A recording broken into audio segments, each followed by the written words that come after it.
എല്ലാവർക്കും നമസ്കാരം. ശ്രീരാഗം ആസ്ട്രോളജിയിലേക്ക് ഏവർക്കും സ്വാഗതം. നാളെ 2026 ജനുവരി മാസം 16 തീയതി വെള്ളിയാഴ്ചയാണ്. ജ്യോതിഷപരമായി വളരെ പ്രാധാന്യമുള്ള ഒരു ദിവസമാണ് നാളെ. എന്താണെന്നല്ലേ ആ പ്രാധാന്യം, അതുകൂടി വ്യക്തമാക്കി തരാം. നാളെ ഉച്ചതിരിഞ്ഞ് കൃത്യം 2:59 മുതൽ അത്യന്തം വിശേഷപ്പെട്ട സർവാർത്ഥ സിദ്ധി യോഗമാണ് ആരംഭിക്കുവാനായി പോകുന്നത്. ഇതിനെ വെറും ഒരു ദിവസമെന്നോ വെറും ഒരു യോഗമെന്നോ നമുക്ക് പറയാൻ സാധിക്കുകയില്ല. വളരെയേറെ പ്രാധാന്യമുള്ള ഒരു ദിവസവും യോഗവുമായിരിക്കും. പ്രത്യേകിച്ച് നാളെ വെള്ളിയാഴ്ച ആയതിനാൽ തന്നെ ശക്തി 100 മടങ്ങ് ഈ യോഗത്തിൻ്റെതായി വർദ്ധിക്കുന്നതാണ്. അപ്പോൾ സർവാർത്ഥ സിദ്ധി യോഗം ചില പ്രത്യേക നക്ഷത്രക്കാർക്ക് രാജയോഗ തുല്യമായ ഫലങ്ങളാണ് നൽകാൻ പോകുന്നത്. അങ്ങനെ 8 നക്ഷത്രക്കാരുണ്ട്. ഈ നേട്ടം പൂർണ്ണമായി ലഭിക്കാൻ അവർ ഓരോരുത്തരും ചെയ്യേണ്ട ലഘുവായ പരിഹാരങ്ങൾ കൂടി ഇവിടെ ഒന്ന് ഉൾപ്പെടുത്തിയേക്കാം. അപ്പോൾ നമുക്ക് കടക്കാം ആ ഭാഗ്യശാലികളായ 8 നക്ഷത്രക്കാർ ആരൊക്കെയാണെന്ന്. 8 നക്ഷത്രക്കാരിൽ ആദ്യത്തെ നക്ഷത്രമായി വരുന്നതും അശ്വതിയാണ്.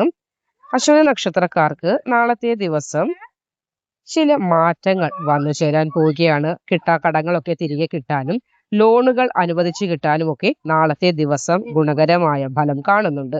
അപ്പോൾ നാളെ നിങ്ങൾ ചെയ്യേണ്ടത് വൈകുന്നേരം വീടിന്റെ പൂമുഖത്ത് നെയ്വിളക്ക് കൊളുത്തി ഗണപതി ഭഗവാനെ ഒന്ന് പ്രാർത്ഥിക്കുന്നത് ഉത്തമമായിരിക്കും. ഒരു പിടി അവൽ കൂടി ഗണപതി ഭഗവാന് നൈവേദ്യമായി അർപ്പിക്കുകയാണെങ്കിൽ ഏറ്റവും ഉത്തമമാണ്. കിട്ടാക്കടങ്ങൾ തിരികെ ലഭിക്കുന്നതിനും ലോൺ ഒക്കെ നിങ്ങൾക്ക് സാങ്ഷൻ ആകുന്നതിന് ബുദ്ധിമുട്ടായിട്ടുണ്ടെങ്കിൽ അതൊക്കെ ബുദ്ധിമുട്ടുകൾ മാറി നിങ്ങളിലേക്ക് വന്നു ചേരുന്നതിനും സഹായകമാകും. ഇനി രണ്ടാമത്തെ നക്ഷത്രം രോഹിണിയാണ്. മനസ്സിനെ അലട്ടിക്കൊണ്ടിരുന്ന വലിയൊരു പ്രശ്നത്തിന് നാളെ പരിഹാരമാകുന്നതാണ് രോഹിണി നക്ഷത്രക്കാർക്ക്. കുടുംബത്തിൽ സമാധാനം നിലനിൽക്കും. തൊഴിൽ രംഗത്ത് അംഗീകാരം നിങ്ങൾക്ക് ലഭിക്കുന്നതാണ്. പരിഹാരമായി നാളെ സന്ധ്യാസമയത്ത് ഒരു വെളുത്ത പുഷ്പം ഭഗവാൻ ശ്രീകൃഷ്ണനെ മനസ്സിൽ സങ്കല്പിച്ചുകൊണ്ട് വീടിന്റെ കിഴക്ക് ഭാഗത്ത് വയ്ക്കുകയാണെങ്കിൽ ഏറ്റവും ഉത്തമമാണ്. മനസ്സിൽ ആഗ്രഹിക്കുന്ന കാര്യങ്ങളൊക്കെ വേഗം നടന്നു കിട്ടുന്നതിന് ഇതുവഴി സഹായകമാകും. സർവാർത്ഥ സിദ്ധി യോഗം മകയിരമാണ് അടുത്ത നക്ഷത്രം. മകയിര നക്ഷത്രക്കാർക്ക് തൊഴിൽപരമായ വലിയ ഉയർച്ചയാണ് നൽകുന്നത്. പുതിയ ബിസിനസ് ഒക്കെ ആരംഭിക്കാൻ തുടങ്ങുന്നവർക്ക് നാളെ ഉച്ചയ്ക്ക് 3 മണിക്ക് ശേഷമുള്ള സമയം വളരെയധികം ഉത്തമമായിരിക്കും. നിങ്ങൾ ചെയ്യേണ്ടത് ശിവക്ഷേത്ര ദർശനം നാളെ നടത്തുക. അതിന് സാധിക്കാത്തവരാണെങ്കിൽ വീട്ടിലിരുന്ന് ഓം നമഃശിവായ മന്ത്രം 108 ജപിച്ചാലും മതിയാകും. അടുത്ത നക്ഷത്രം ഭഗവാൻ മഹാദേവന്റെ പ്രിയ നക്ഷത്രമായ തിരുവാതിരയാണ്. നാളത്തെ ദിവസം ശത്രുക്കളുടെ മേൽ വിജയം നേടാനായി തിരുവാതിര നക്ഷത്രക്കാർക്ക് സാധിക്കും. ആരോഗ്യപരമായുള്ള ബുദ്ധിമുട്ടുകളൊക്കെ മാറും. നാളെ ഉത്തമ ദിവസമാണ്. നാളെ വൈകുന്നേരം ശിവക്ഷേത്ര ദർശനം നടത്തി ഭഗവാന് കൂവളത്തിന് സമർപ്പിക്കുന്നത് ഉത്തമമായിരിക്കും. കൂവളത്തിലെ കിട്ടിയില്ലെങ്കിൽ സാരമില്ല, ഒരു നുള്ളു ഭസ്മം നിങ്ങളുടെ നെറ്റിയിൽ ചാർത്തി ഗൃഹത്തിൽ ഇരുന്ന് ഓം നമഃശിവായ 108 ജപിച്ചാലും മതിയാകും. അടുത്തത് മകം നക്ഷത്രമാണ്.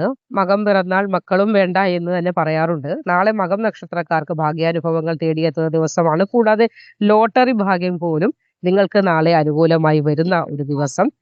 അപ്പോൾ നിങ്ങൾ ഒരു പരിഹാരമായി ചെയ്യേണ്ടത് വീട്ടിൽ മുതിർന്നവരെ വണങ്ങുക. കൂടാതെ നാളെ വൈകുന്നേരം 4 തിരിയിട്ട ഒരു വിളക്ക് ദേവിക്ക് മുന്നിൽ കത്തിച്ചു വെക്കുന്നതും ഏറ്റവും ഉത്തമമായിരിക്കും. ഇനി അടുത്ത 6ാമത്തെ നക്ഷത്രം അനിഴമാണ്. ശനിദോഷങ്ങൾ മാറി നിൽക്കുന്ന ഒരു സമയമാണ്. അതുകൊണ്ട് തന്നെ വിദേശ യാത്രയ്ക്ക് നിങ്ങൾ ഇപ്പോൾ ശ്രമിക്കുകയാണെങ്കിൽ അത് ഫലം കാണും. അനുകൂലമായ വാർത്തകളൊക്കെ തേടിയെത്തുന്നതിനുള്ള ഭാഗ്യവും കാണുന്നുണ്ട്. അപ്പോൾ നിങ്ങൾ പരിഹാരമായി നാളെ വീടിന്റെ പടിഞ്ഞാറ് ഭാഗത്ത് എള്ളെണ്ണ ഒഴിച്ച് ഒരു മൺവിളക്ക്, ഒരു ചിരാത് തെളിയിക്കുന്നത് തടസ്സങ്ങളൊക്കെ മാറുന്നതിന് സഹായിക്കുന്നതാണ്.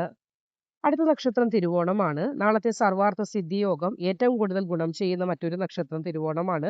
നഷ്ടപ്പെട്ടെന്ന് കരുതിയ പണമോ സ്വർണമോ ഒക്കെ തിരികെ ലഭിക്കുവാനുള്ള സാധ്യത കാണുന്നുണ്ട്. നിങ്ങൾ ഭഗവാൻ വിഷ്ണുവിനെ ഭജിക്കുക. നാളെ തുളസിയില കൊണ്ട് ഭഗവാൻ അർച്ചന നടത്തുകയോ, തുളസിത്തറയുണ്ടെങ്കിൽ അവിടെ ഒരു ചുറ്റുവിളക്ക് കത്തിച്ചിട്ട് അല്ലെങ്കിൽ തുളസിത്തറയ്ക്ക് ചുറ്റും ഒരു 3 തവണ വലം വെക്കുന്നതും ഒക്കെ നിങ്ങൾക്ക് ഉത്തമമായ ഫലങ്ങൾ നൽകുന്നതാണ്. ഇനി അവസാന നക്ഷത്രമായ രേവതിയാണ്. സാമ്പത്തികമായി വലിയൊരു കുതിച്ചുചാട്ടമാണ് രേവതി നക്ഷത്രക്കാർക്ക് വരാൻ പോകുന്നത്. അപ്പോൾ കയ്യിൽ വരാതെ തടസ്സപ്പെട്ട് നിന്ന പണമൊക്കെ കൈകളിൽ വന്നു ചേരാനുള്ള ഫലവും കാണുന്നുണ്ട്. അപ്പോൾ നാളെ പച്ച നിറത്തിലുള്ള വസ്ത്രം നിങ്ങൾ ധരിക്കുകയാണെങ്കിൽ ഏറ്റവും ഉത്തമമായിരിക്കും. അതല്ല, ധരിക്കുന്നതിന് ബുദ്ധിമുട്ടുണ്ടെങ്കിൽ പച്ച നിറം കൈവശം വെക്കുക. അതായത് ഒരു കർച്ചീഫായിട്ടെങ്കിലും കൈവശം വെച്ചാൽ ഭഗവാന്റെ അനുഗ്രഹം കൂടാതെ ബുധന്റെ അനുകൂലാവസ്ഥ കൂടി നിങ്ങളിലേക്ക് വന്നു ചേരും. അപ്പോൾ ഈ പറഞ്ഞ 8 നക്ഷത്രക്കാർക്കെന്നല്ല എല്ലാ നക്ഷത്രക്കാർക്കും നാളത്തെ ദിവസം ശുഭകരമായ ഫലങ്ങൾ വന്നു ചേരട്ടെ എന്ന് ആശംസിക്കുന്നു. അതോടൊപ്പം ഈ പരിഹാരങ്ങൾ ചെയ്ത് മുന്നോട്ട് പോവുക. നമ്മളിപ്പോൾ ക്ഷേത്രത്തിൽ നിൽക്കുകയാണ്. അതുകൊണ്ടാണ് വീഡിയോ ഇടുന്നതിന് അല്പം ക്ലാരിറ്റി കുറവൊക്കെ ഉള്ളത്. അല്പം ധൃതിയിൽ പറഞ്ഞു പോയതും അതുകൊണ്ടാണ്. ഏവരും ക്ഷമിക്കുക. അപ്പോൾ ഏവർക്കും മഹാദേവന്റെ അനുഗ്രഹം ഉണ്ടാകട്ടെ.